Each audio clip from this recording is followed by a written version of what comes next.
Okay, so here is a resource available to Vermonters that is put together every 2 years by the McClure Foundation in collaboration with the Vermont Department of Labor.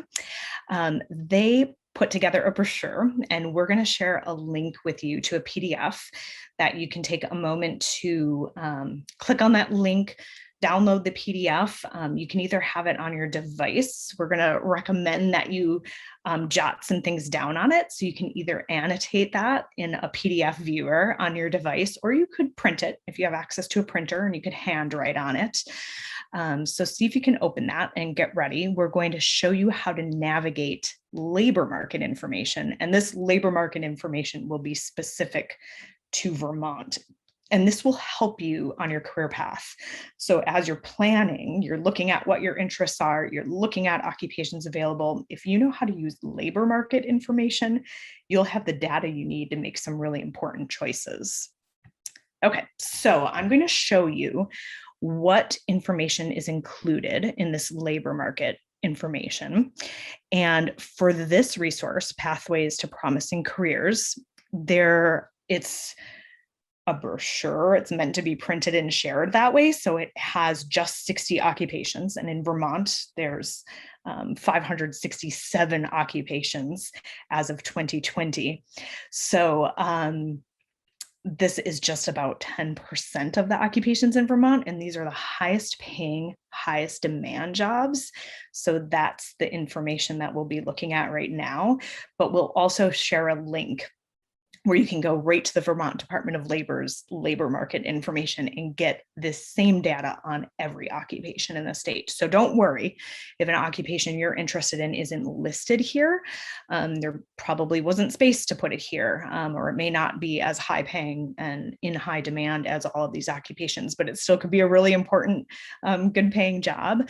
So you can get information on any occupations at the state Department of Labor website. But let me show you how to read this information.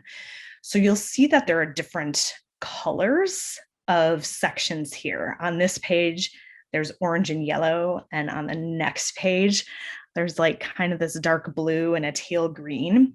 So those 4 color categories are grouping these high pay, high demand jobs by Holland code, which is another way to group occupations. And this time it's by characteristics and personal traits. So you can see here, the orange section says, do you like to observe, learn, analyze, and solve problems? And this yellow section says, do you like to work with people and use your creativity to guide or persuade? When we go to the next page, it says, do you like working with your hands or with machines to make, fix, or build things? Or would you rather organize information? And are you detail oriented? And do you like to work with lots of information? So you can see that those are all different characteristics. So the occupations under each of these colored sections relate to those characteristics. So the first column lists the occupational title. So these are specific occupational titles that are real jobs in Vermont. The second column is the 10-year projected openings. So this data is updated every 2 years, but it's 10 years worth of projections. So that's this number here in this column will indicate how in demand each of the occupations are. So you can see for a computer support specialist, they're projecting 1,760 openings. And remember, these are the highest demand jobs, but you can look here that nurse practitioners, they're anticipating 410 openings. So that's less than this, but it's still one of the top 60 highest demand jobs in Vermont. So if an occupation you're interested in isn't on here, you'd want to go and take a look and find out how many projected openings there are. If you were interested in something that was really unusual, there might not be a lot of openings. And maybe that job is still important and they still need people to fill those roles. But you need to think about if you were pursuing a career path in that, and there's not a lot of openings in it, that might mean you have less opportunities for it. So you have to really pay attention to this information when you're planning your career path. All right, so this third column here talks about the minimum education needed for entry. So that's just to get into this job at an entry level. At a minimum, you need this education or training. So in this column, you'll see phrases like certificate program. So there's a certificate program available for this occupation, and it's required if you want to enter it. Sometimes it's an associate's degree, a bachelor's degree. An associate's degree is generally considered a 2-year degree, although it can take different people different amounts of times. A bachelor's degree is often considered a 4-year degree, but same thing. Some people take longer. I got a bachelor's degree in 3 years, but some people take longer. It really depends, but that's often how it's referred to. And then there's a master's degree. That's often 2 years on top of a bachelor's degree, considered a more advanced degree, and then a doctoral degree. So you see here, that's for physical therapist. Now, as you go through and read the education requirements for different occupations, I'm going to show you the next page. Some of them say high school plus training. So there's not actually a degree or a certificate required for quite a few of the highest paying, highest demand jobs in Vermont. So that's something to pay attention to. There are some things where you just need a high school degree plus some training specific to that occupation. All right, now the fourth and last column talks about median wage. The first number is the hourly wage.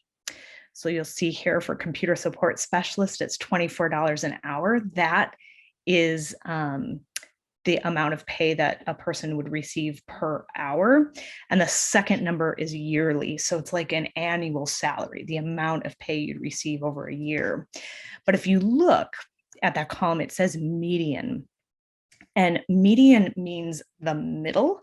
So it means that it's not the average. You're not taking up all the people working in that occupation and dividing by the number of people working in that occupation. So it's not taking all those salaries and dividing them by the number of people. That would give you the average.